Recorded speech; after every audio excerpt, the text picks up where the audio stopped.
faut être pragmatique, humaniste et pragmatique.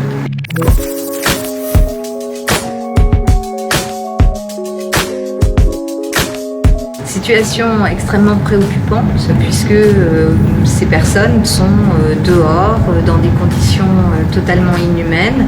Ces personnes sont pour beaucoup des réfugiés, pour beaucoup des personnes qui viennent de la Corne de l'Afrique, d'autres qui viennent d'Afghanistan et qui presque toutes sont passées par d'autres pays et arrivent à Paris avec, pour la plupart d'entre eux, la volonté d'introduire une demande d'asile pour pouvoir rester en France. La plupart d'entre eux seront admissibles à cette procédure parce qu'ils remplissent les conditions.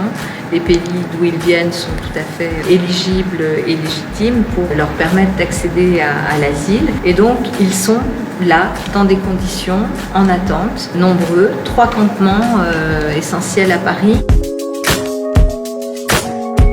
D'abord, je pense qu'il faut effectivement une répartition sur la France entière. Comment on gère une telle situation? Moi, je pense qu'en faisant en sorte que ce ne soit pas le chaos, c'est-à-dire en ayant conscience, en ne mentant pas à nos concitoyens. Ces phénomènes vont durer et donc il vaut mieux se préparer. Se préparer comment? En mettant en place des lieux qui, comme on l'avait fait avec le centre de la Chapelle, permettent d'accueillir ces personnes et offrir déjà le minimum vital, le minimum. Elles ont parcouru souvent des milliers de kilomètres dans des conditions terribles. Beaucoup de femmes et de jeunes arrivent en ayant été violées, en étant passées par la Libye et donc dans des conditions, on l'a vu, aussi presque d'esclavage. Donc, quand ils arrivent là, il faut organiser cet accueil.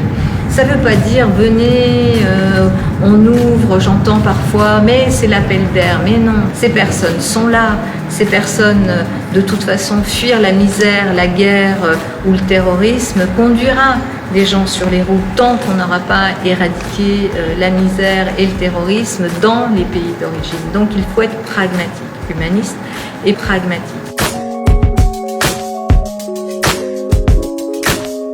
D'abord, vous savez, la compétence en matière d'immigration, d'asile, de maintien de l'ordre, ce sont des compétences qui ne sont pas des compétences communales. C'est une compétence du ministère de l'Intérieur et de l'État. Depuis 2015, nous avons eu l'occasion, avec l'État, avec les associations, de réaliser non pas 29, mais 34 opérations de mise à l'abri. On a toujours fonctionné de façon extrêmement confiante avec l'État, avec les associations. Et ces opérations étaient des opérations très réussies, dans le calme. Il n'y a pas eu de violence, il n'y a pas eu de difficulté à accompagner les réfugiés vers les bus qui les emmenaient vers des lieux qui sont des lieux d'hébergement. Donc pourquoi pendant toutes ces opérations, la ville de Paris n'a jamais eu besoin d'aller devant le tribunal pour demander une évacuation et là tout d'un coup ça devient obligatoire? Je crois qu'il y a eu une opération là en ce moment aussi à Calais. On n'a pas demandé au maire de Calais de saisir la justice. C'est quelque chose qui est quand même très étrange et je pense que le sujet est trop grave, trop important pour qu'on rentre dans ces facilités qui peuvent être démenties très très rapidement et qui n'apportent rien. Non, je vais pas. Je pense qu'ils ont parlé tout seuls et j'ai pas besoin de commenter leurs propres commentaires.